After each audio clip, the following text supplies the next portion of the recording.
အဲ့ဒါလို့နော်သားသမီးနဲ့ပတ်သက်လာတဲ့အခါမှာသားနဲ့သမီးဘယ်ဟာလိုချင်လို့ဆိုသားပို့လိုချင်လားဒါကအခုမှမဟုတ်ဘူးမြတ်စွာဘုရားလက်ထက်တော်ခါကလာတော့မြတ်စွာဘုရားနဲ့အလွန်ရင်းနှီးတဲ့တာဝတိမြို့က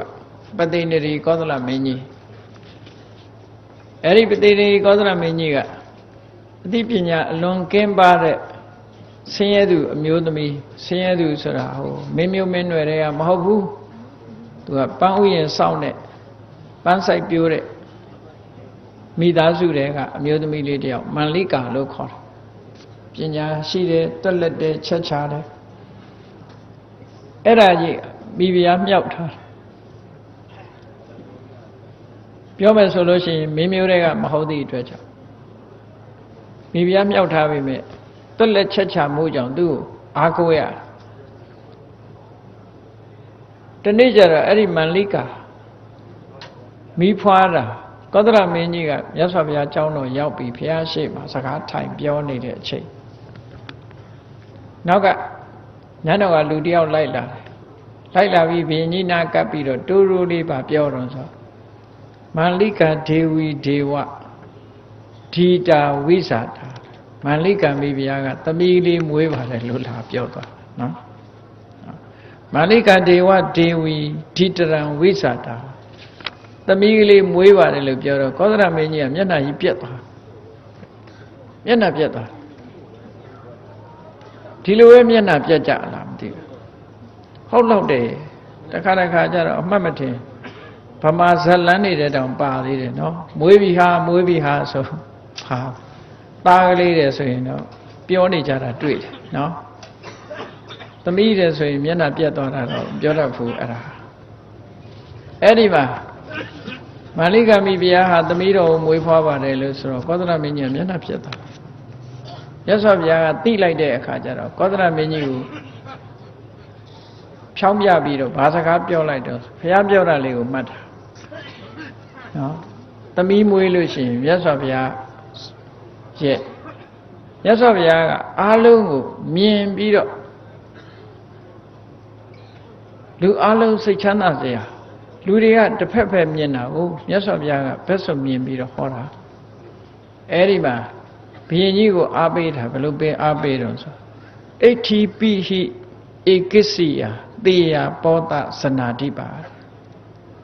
ဘုရင်ကြီးတဲ့မိန်းကလေးဆိုပေမဲ့လို့စိတ်မပြတ်ပါနဲ့တဲ့ကောင်းပါတယ်တဲ့မွေးပါတဲ့သမီးလေးဆိုပြီးတော့စိတ်မပြတ်ပါနဲ့ကောင်းပါတယ်မွေးထားပါတဲ့မေရာဝိနိသီလဝတိတတ္တုဒေဝပဋိပဒါ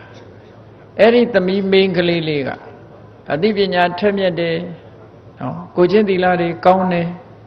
အိမ်တော်ရသားကြသွားတဲ့အခါရောက်ခမကိုယူသေးတယ်လေးစားတယ်လင်ယောက်ျားကိုယူသေးလေးစားတယ်ဆိုတဲ့အကျင့်ကောင်းတဲ့သမီးကလေးဖြစ်လာလို့ရှင်တတ္တယောဇာယတိပုံတော်သူရောဟောတိဒိတမတိအဲ့ဒီလိုမိန်းကလေးလေးသမီးတော်လေးကနေပြီးတော့သားတော်လေးတစ်ပါးနောက်ထပ်မွေးလာမယ်ရဲစွမ်းတတ္တိရှိပြီးအသိပညာထက်မြက်တဲ့သားတော်လေးရလာမယ်ဆိုရင်တာထိတာသူပကိယပုတ်တော်ရစ္ဆံပိအနုတတတိဒီလိုအမျိုးသမီးတယောက်အခုလိုမွေးလာတဲ့ဒီမိန်းကလေးလေးရဲ့သူ့သားကြတဲ့အခါကျတော့တိုင်းပြည်အုပ်ချုပ်နိုင်တဲ့စွမ်းရည်တတ္တိရှိတဲ့ပုဂ္ဂိုလ်ဖြစ်လာတတ်တယ်တဲ့ဟောအမြော်မြင်နဲ့ပြောတာနော်မြတ်စွာဘုရားပြောတာဟုတ်တယ်လေသားကောင်းယရနာဆိုတာအဖေကမွေးတာမှမဟုတ်တာဘယ်သူကမွေးတာအမေမမွေးလို့ရတာလေအဲ့တော့ကောင်းမြတ်တဲ့သားဆိုလဲအမွေကမွေးတာပဲမဟုတ်လားလောကမှာထူးချွန်ပြီးတော့တိုင်းပြည်ကိုအုပ်ချုပ်နိုင်စွာရှိတဲ့ဉာဏ်ပညာရှိတဲ့ပုဂ္ဂိုလ်တွေမွေးလာတာဘယ်သူကမွေးတာအမေကမွေးတာအဲ့ဒါဆိုအမေရဲ့တန်ဖိုးတက်မသွားဘူးလားဘုရားပြောတာဟောအမျိုးသမီးဟာလည်းတန်ဖိုးရှိတယ်ဆိုတဲ့အကြောင်းမြတ်စွာဘုရားလူပြောတာနော်ဟုတ်တယ်လေဘုရားတောင်မှပဲအမေကမွေးမှဘုရားဖြစ်တာတဲ့အမေမပါဘဲနဲ့ဘုရားမှမဖြစ်တာဟုတ်အဖေတယောက်တည်းနဲ့ဘုရားမှမမွေးနိုင်တာဒါကြောင့်မလို့စိတ်မပြည့်နဲ့နောက်တစ်ဆက်ဟာ အင်တမအခြေအနေကောင်းတယ်တန်ဖိုးရှိတဲ့ချွတ်ချွတ်တဲ့ပုဂ္ဂိုလ်တယောက်ကိုဟောဒီလိုမိခင်မျိုးကပဲမွေးပေးတာပါလို့မြတ်စွာဘုရားဒီလိုပြောတာနော်